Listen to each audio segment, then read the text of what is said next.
Hello and welcome to Mind the Flat. I'm Amy Isles and I'm joined by... Me, Tom Crowther. And me, Chris Heffernan. And we've reached our 20th episode. Oh. I can't believe that. I'm going to do it again because I was not satisfied with that reaction. You guys are so disappointing. Right, here we go. If you keep this edit in, Tom, I'm actually going to murder you. I mean, now you said that. Obviously, I'm not getting rid of it, am I? So we have reached our 20th episode. How cool is that? Yeah! That is the reaction I wanted. Looking at the audio on my screen, it's just a solid block. Oh, dear. Oh, there you go. Is that better, Amy? Yeah, that was much better, thank you. Yeah. Anyway, 20th episode. 20 episodes. 20 Yes, episodes. 20 gosh. weeks we've been doing this. Wowzers. That is commitment, isn't it? We haven't missed a week, have we? No. We had one No, we've week been where late. it was a bit late. What did Tom say? It was only a day, wasn't I it? said it was late. It was late, but we didn't miss the week. We kept going. It was still out there. Powered on through. Powered on through the technical difficulty. You're having a technical difficulty there, I think. Just, I almost my messed up mind as is well. a technical difficulty. I think the fact that we've been able to commit to 20 episodes just proves how not hard our degrees are. Oh. How easy we're all having it. We've got enough time to commit to 20 episodes of a podcast. It's our final year as well. I mean, if we've got time to do it this year, what were we doing the last 2 years? No, sleeping. Yeah, literally. Yeah.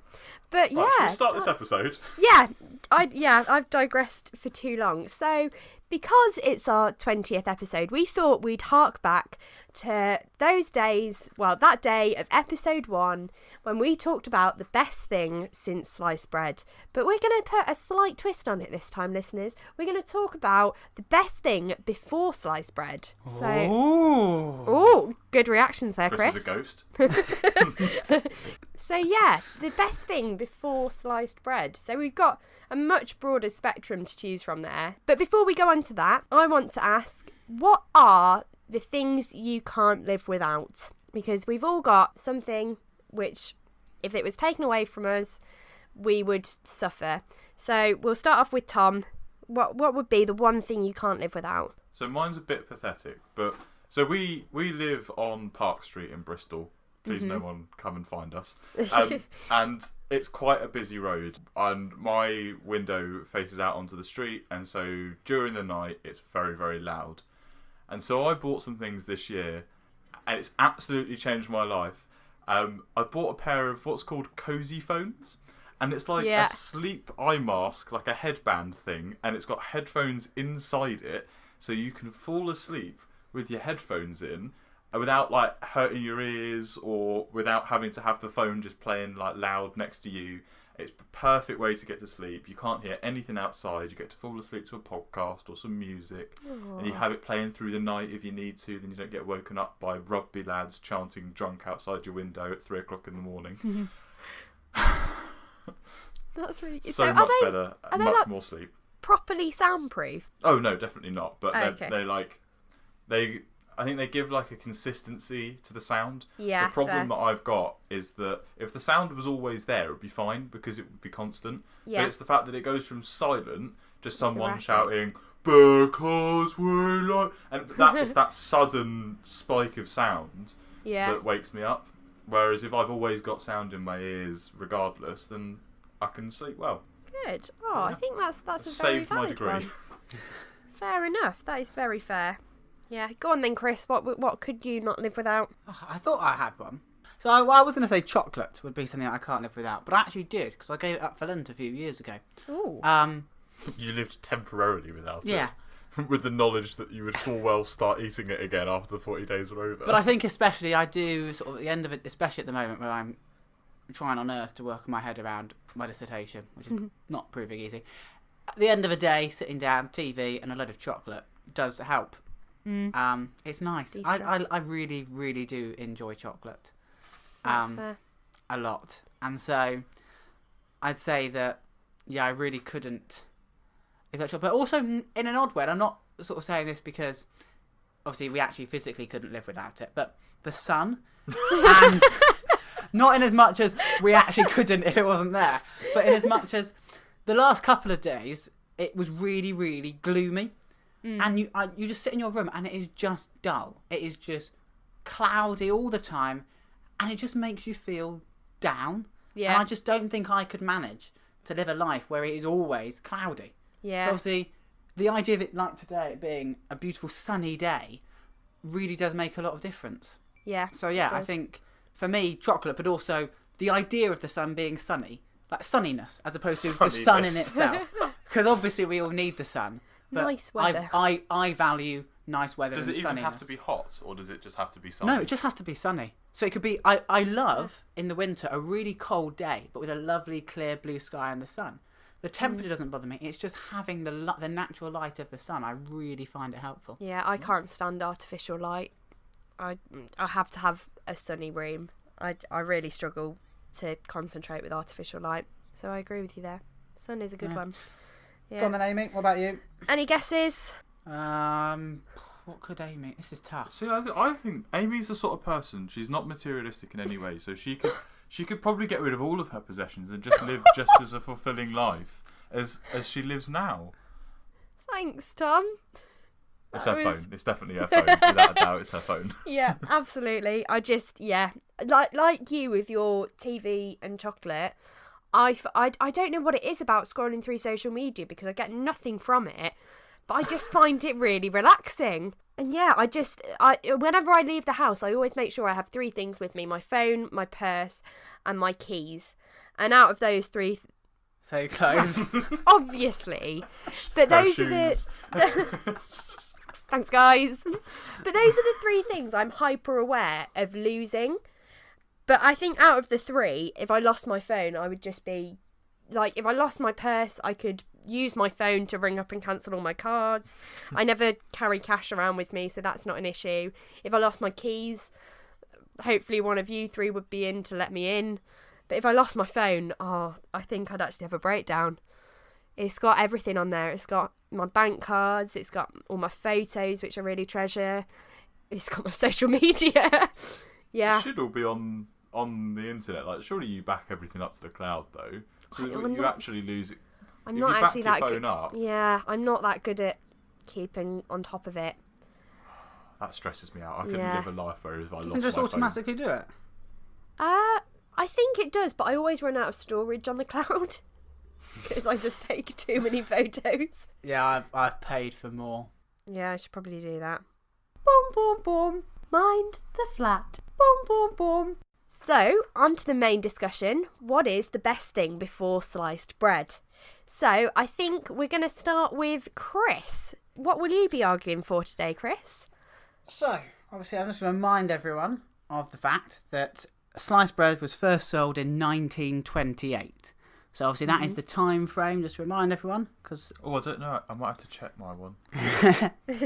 So, we're looking at something before 1928. And I thought long and hard, what could possibly be better than sliced bread? And I came to the decision that there was only one thing that came before sliced bread that could be the best thing. Ooh, and that would have to be bread. of course. Oh, Right. God. What is Go on, better then. than Off you sliced go. bread other than bread itself? Okay? It is a wonderful thing. So just think of the variety of types, shapes, sizes, textures bread can come in. Bread is just an all-encompassing thing. It just does so much. I mean, it's old, okay? So It is an all-encompassing bread thing. making dates back, okay, as far as 3000 BC. Wow. The Egyptians had bread. Bread is part of so many societies, so many cultures. I would argue that we are only here because of bread. We are only here because of bread. Bread has provided a staple food supply that has kept us alive, okay? When you're off, okay, when you see people in like Robin Hood and stuff and they're going off on an adventure, what are they Right. packing? bread. Okay, Bread it's and portable. It is portable. No, not for food. Okay, for food, you're packing some bread. I'd then like to take us back. Okay, and I couldn't believe this was chance that I came across this. Take us back to episode 1, where Amy argued that penicillin was the best thing since sliced bread. Oh. Well, I'll have you know, bread was a forerunner of penicillin. What? Oh, how? How is this true? Well, moulds growing on bread were already recognised thousands of years ago for their potential medicinal value. So, mouldy bread could be rubbed on wounds to help with the healing process. And this was a forerunner of penicillin. So their bread is, okay, oh, it's gone mouldy, we can't do anything with it anymore. No. Even when you think it's past its best, you can then save people's lives with bread. It has healing qualities. So it outlives itself in that way. Like how many other things, when they break or they're no longer useful, actually turn out to still be useful? I mean, I think that just makes bread a whole new level of exciting. You can make some really great recipes with like stale bread, to be honest. There you go. And breadcrumbs. But that's the thing. Essentially. Bread is part of all the meals of the day. You can have it toast for breakfast, toast with your fry-up. You can have a sandwich, a roll, a ciabatta, a baguette. So many things for lunch. And then in the evenings, breadcrumbs. So bread comes back into dinner as well, okay? It's just everywhere. It's so versatile. It's so tasty. It just does stuff, okay, that I just don't think anything else before sliced bread could have done. And that's why I stand by that I'm going to be arguing that bread is the best thing before sliced bread. But what about other foods? What do you mean other foods? There are other foods other than bread. Yeah. I hate to break it to you, mate, but there are many other foods that we probably would have been able to survive off because of their nutritional value. Say, bread may be quite carby, but you've got these things called vegetables. Yeah, but I think the thing is, okay, but they were sort of already there. Bread did have to sort of be made. No one decided to sort of make a cucumber. Yeah, but doesn't that make vegetables better? Because, I mean, there's no effort involved in making I'm not them. trying to say... No, exactly, but I can't argue that vegetables are the best thing before sliced bread because they're not a thing that was invented. As with when we did best thing since sliced bread, we looked for an invention, something that could only exist, sort of, and I think we've got to have that in mind. So, yes, obviously, vegetables and light and oxygen are all things that were around before sliced bread and could be considered better. But I'm saying that, yes, the vegetable is important, but bread was something that humans brought along, okay? So I think there is that, maybe that we should have that sort of condition in this, the best sort of human thing before sliced bread. You're going to hate So there you go, my argument. Well, it just might have to be disregarded, Amy, if it hasn't fitted the rules. Disqualified by our official referee. Right, so there you go. That is my opening statement. Opening okay, for gambit. bread. For bread. Right. Go on then, Tom. Oh, Should we am go I to doing Tom mine next? now? Sure. Yeah, Sure. why not? So I'm going to argue for the wheel. Oh. I think Solid invention there.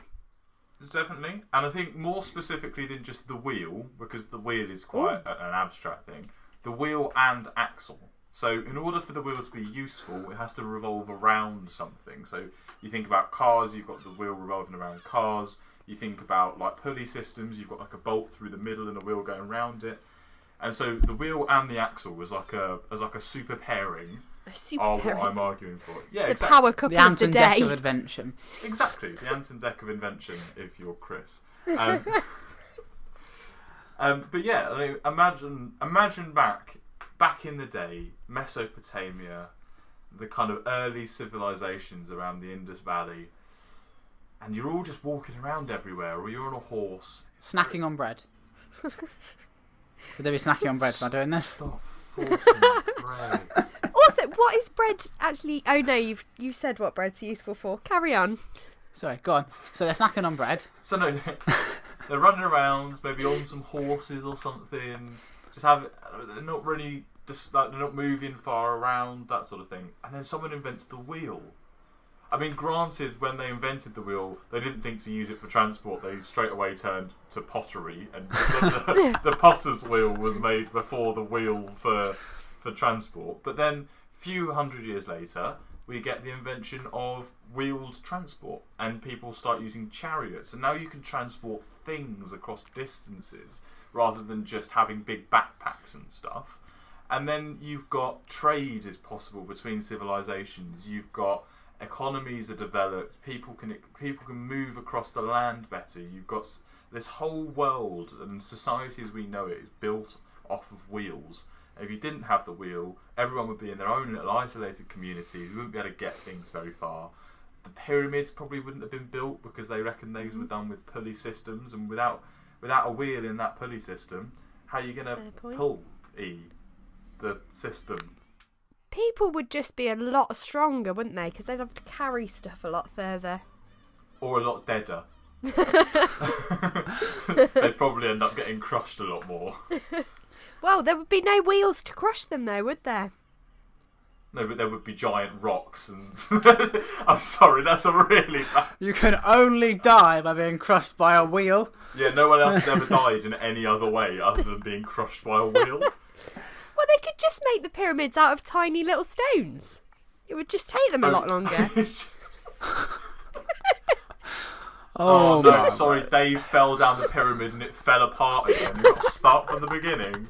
It's like the Great Pyramids of Giza. Yeah, they're as high as a fence, but it doesn't matter because they're made out of tiny little stones. It's a rubbish heap, isn't it? It's not a pyramid. You'd use cement as well. It wouldn't just be stones. But what if you didn't have all the ingredients for cement, and you needed to transport all the things you need for cement across distances? It would just take you a lot longer because you'd have to carry it in smaller quantities. So people would die before anything got done. Thank you for coming to my TED Talk. Just speeds up the process a bit, doesn't it, really? Yeah, it does. To the point where we can actually do things within a lifetime, which means that we're allowed to create these civilizations. If we didn't do that, then we wouldn't be able to have machinery, because cogs are a form of wheel. We wouldn't be able to have trains, cars, chariots. Not that we use chariots anymore, but they were very much... Gotta say, if someone took my chariot away, I'd be highly disappointed. But then I'm obviously, I've got to stand by bread here. And do you not think that bread was giving people the strength and the capabilities to be thinking about the wheel? Do you not think that the wheel, through mills, allowed for bread to be produced on a larger scale? Oh, that's completely. A good one. I mean, that's a good one. The wheel and the axle are a good friend to my friend bread. Okay, I can see them. Symbiotic relationship. I can see them living well together. But I think this is the thing. It's not quite a chicken and an egg situation. The bread had to come first so that the wheel could be invented. Then the wheel did help the bread in return. I really do think you're completely ignoring the fact that people can live off other substances. You can have vegetables. Rice was quite a big thing and still is quite a big thing. You don't need bread. Like, so many people nowadays go on, like, no-carb diets. Yeah, but they can do that now. We're talking about years and years ago.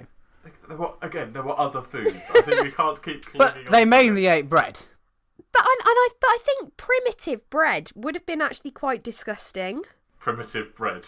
Was that the evolution of bread across time? Well, I mean, bread was actually quite a big thing. By the Roman time, guilds were set up for bakeries and stuff. So I think it was actually quite a well developed thing quite quickly. And as far as sort of inventions are concerned, like probably the wheels come a long way.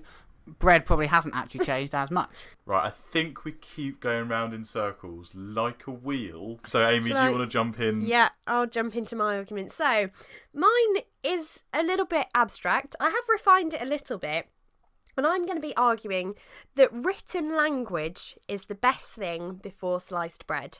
So, by that, I mean words or diagrams or anything that helps explain something which is written down either on walls, on paper.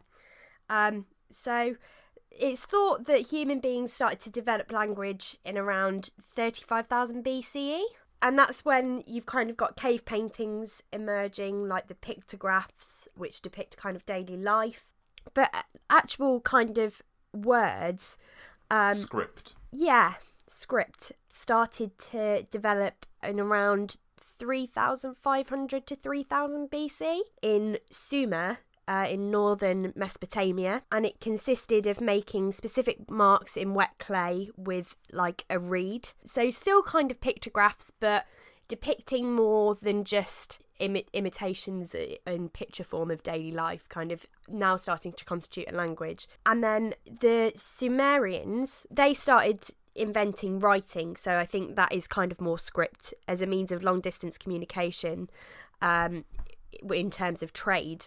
And I think that's where the written language really comes into its own, because obviously we can communicate through language in person, but over distance you can't. And that's where written language, I think, is really important in terms of trade, in terms of education, and in terms of art as well, and enjoyment and entertainment. So just on a point there you made, that we can't communicate long distance without the written word.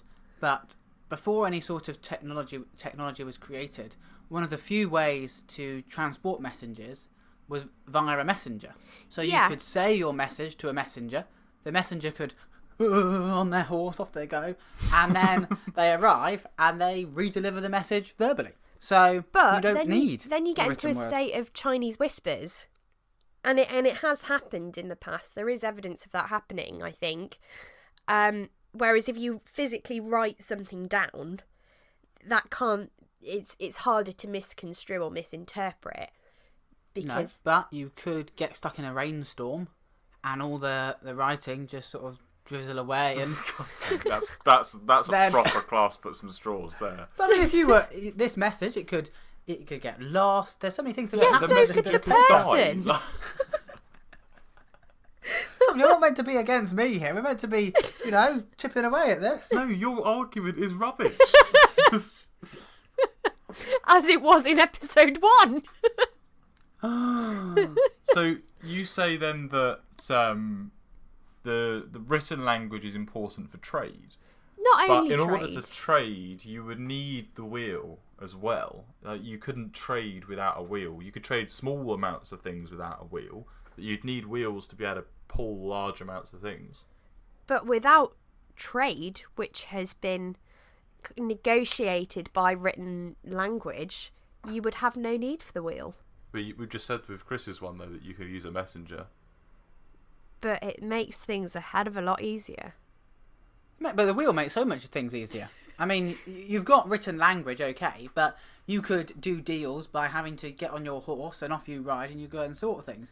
That is, I would argue, a simpler way of doing a deal, respectively, than, we need to build a building, so we're going to have to carry by hand all the stuff from 300 miles away to here to be able to build this building.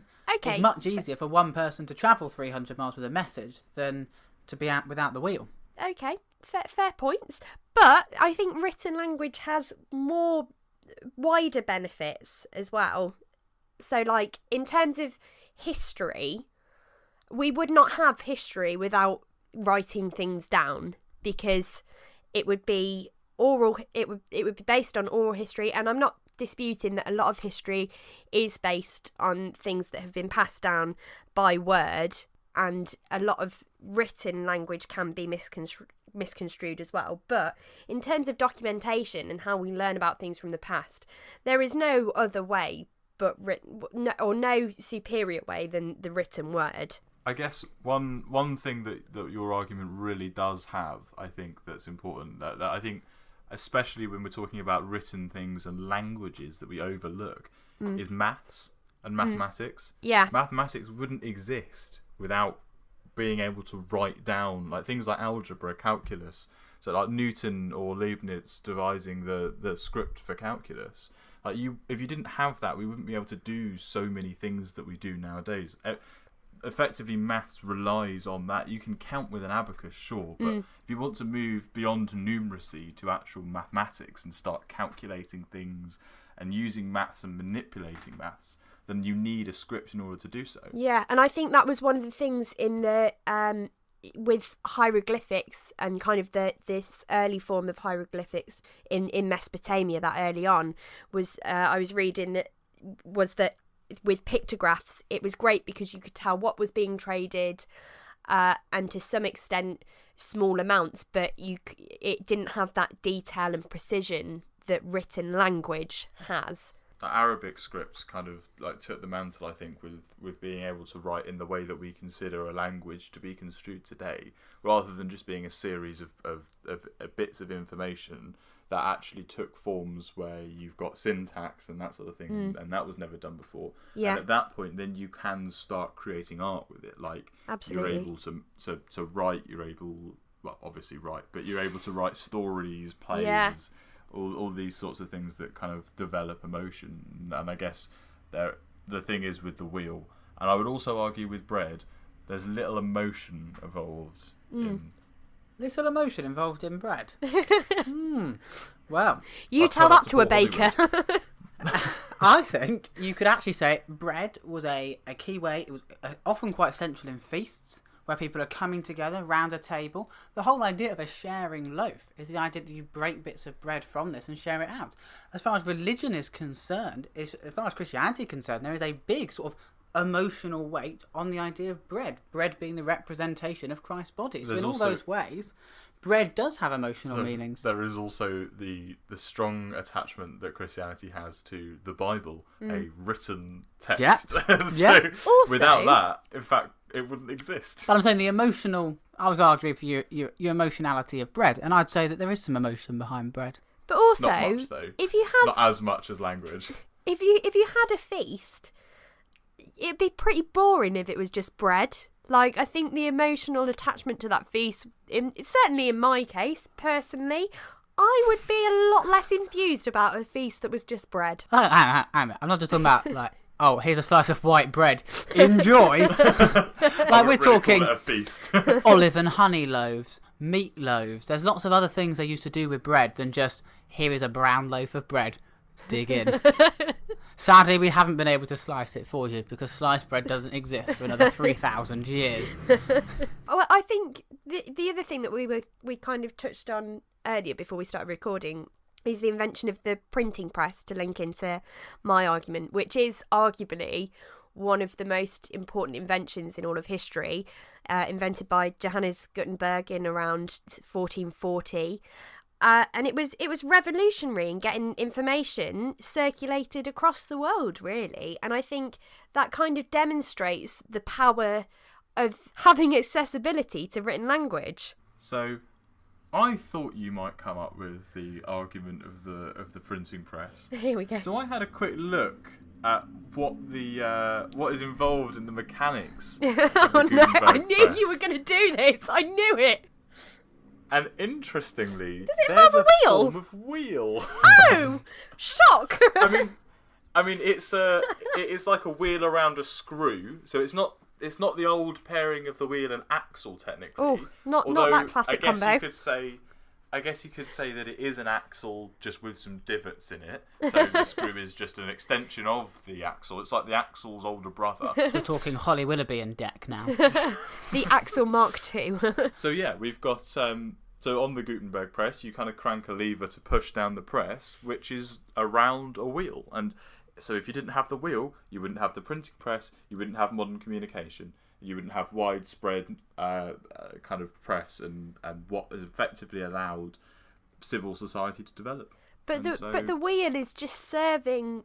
It's a lesser part. The important part is getting that communication. Yeah, but I mean, just because if something relies on that lesser part, it's like a car has so many other parts to it, but if one of those parts wasn't there, the whole car wouldn't work. So yes, you could say the car is really important and that's how we transport, but the screws that hold that car together enable that to happen in the way that the wheel enables the printing press, enables language to be getting out there in the way that it has made a big difference. Is the wheel absolutely necessary to the printing press?